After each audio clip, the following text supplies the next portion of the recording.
Yeah, so now let us check out what is the fourth tool which is available for us, and it is called as arc. We have 5 different types of arcs that can be created in Creo 2D sketching. The first one is 3-point arc.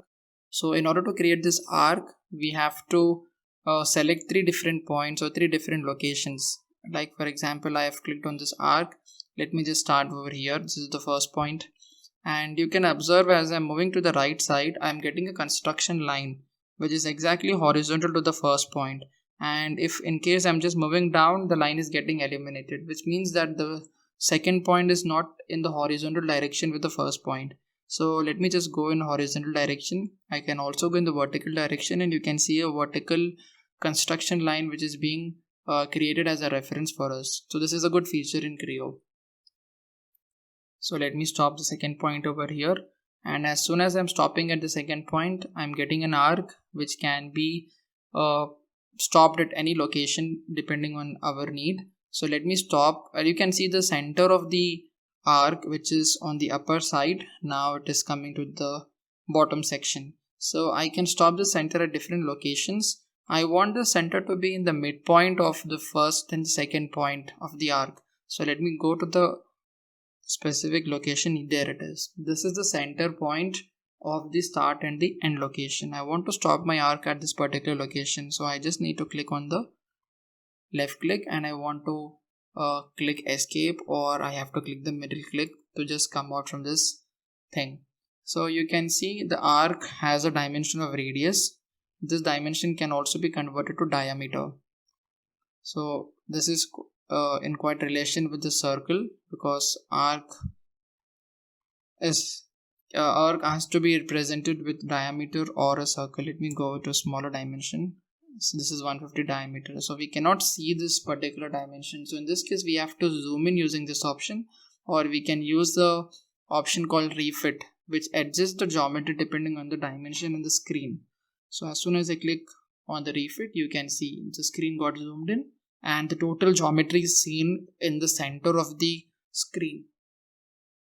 Now let me just go to the next type of arc which is available right now. This is the center and ends. So for this, I have to require a location which will be acting as the center of the origination of the arc, and you can see this is the center. The arc is getting originated from the center.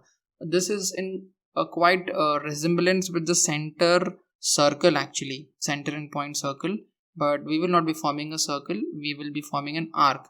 So I can actually form an arc, like for example, I can start from here and I can stop at this location. Now this is one arc which is having a radius and a distance from the center to the arc first point. I can also create a line if I wanted, and I can use this arc option, and as I'm toggling on the line, extreme left hand side, you can see a point which is getting highlighted. On the middle, the midpoint is getting highlighted, and on the right hand side, the extreme right hand point is getting highlighted. So as I'm clicking on the middle point, you can see from the midpoint the arc is getting originated. So let me start the arc in this fashion. Yeah, so this is a way of arranging an arc. So guys, just remember one thing, like these options what I'm just describing right now in each of the videos, the past and the future videos, we have to understand what options are available for us to perform or to create a model. And when we are analyzing the geometries, we have to understand what option is required to create that particular feature in the geometry, right?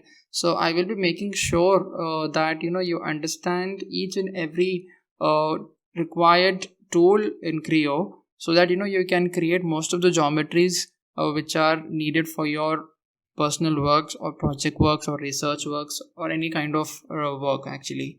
So just try to understand what are the options which are available, and when we are actually practicing different geometries, we have to we can automatically analyze and understand, okay, this for this particular feature I will be requiring this option which is available in my hand right now. I can use an arc, or I can use a circle, or I can use a rectangle. So it totally depends on the geometry and relating the particular feature of the geometry with the tool which is available in your hand right now. So hand in the sense in the software actually, I'm sorry for that. So just let us try to see what are the other types of arcs which are available for us. Next one is the tangent arc. So this actually is created with 3 entities. So I would have to create 3 entities first. Let me create the first entity over here. This is the first entity, and let me create another entity over here. I'm just clicking randomly because you can understand the way it is needed, and most of my experience I've never used this arc in any geometries and all. This type of arc I'll be always using with the first 2 options. In some cases we require this type of arc as well. So I've selected on this arc, and as soon as I'm selecting, let me create one more entity. Let me create a circle over here. Let us see what kind of arc we actually make with this kind of entities available with us. So as soon as I'm tapping on the arc, I'm getting a message from Creo to select start location on the arc. So let me start from here. Okay, just randomly I'm just trying over here. Okay, and as soon as I'm selecting over this, I'm getting another message, select end location. Let me select this point as the end location. Now select the third location. Let me select this point as the third location. So there it is. I got an arc which is tangent to 3 entities. Entity number 1 is a line segment which is inclined, and entity number 2 is the line segment which is horizontal, and entity number 3 is a circle. So this is the way to create an arc which is tangent to different entities. And let us see what is another type of arc, that is concentric arc. This is again very similar to the concentric circles. We have an arc over here. Let us see whether we can get a concentric arc with this.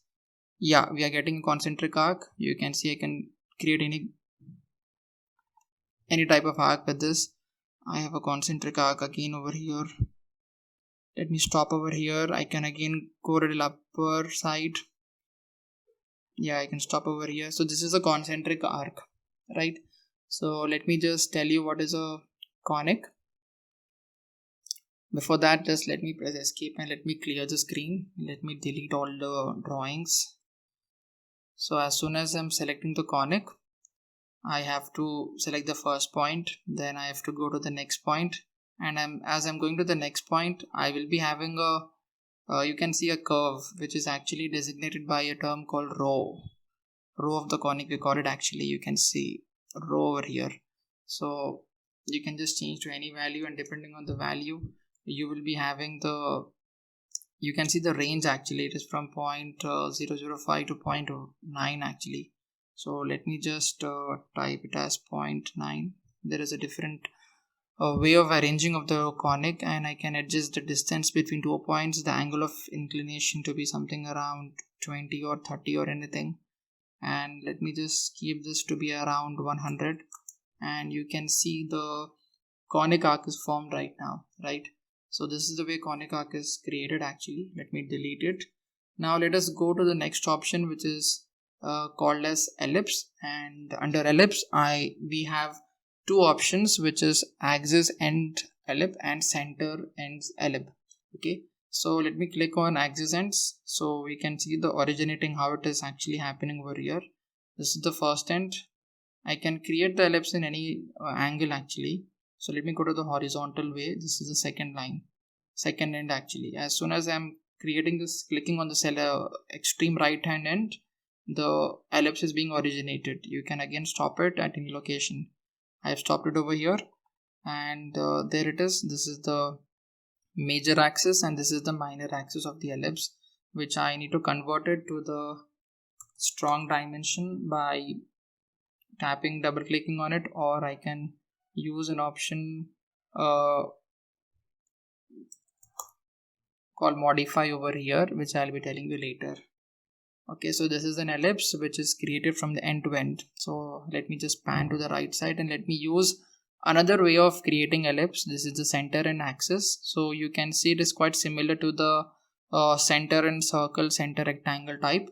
So in this case, you can see when I'm tapping on this, I want my second ellipse to be having a center which is in line with this particular ellipse which I've already created.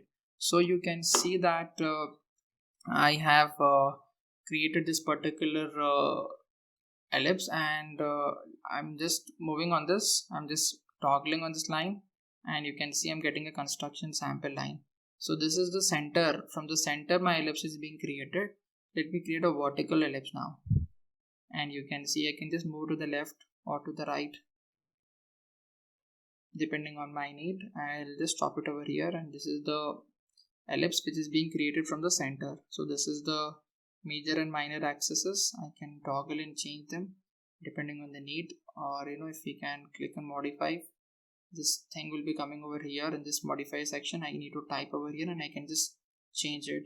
So modifying is nothing but changing the dimension over here. So I just have to select which dimension I want to modify, and after selecting on it I have to go to the modify option. This actually comes under the option called editing. So when I'm clicking on modify, I'm getting the dimension over here in this dialog box, and I need to change the dimension to be around say for example 3000, and I'm just pressing enter, and I'm just clicking OK. So this is the next way of modifying the dimensions, but usually I generally find it is very simple for us to click on the dimension itself and just double click the dimension. You will be having an edit option and you can change it to the desired dimension. So 3500 is a desired option, just imagine. Okay, so these are the two different methods of creating ellipse. Let us go to the next video.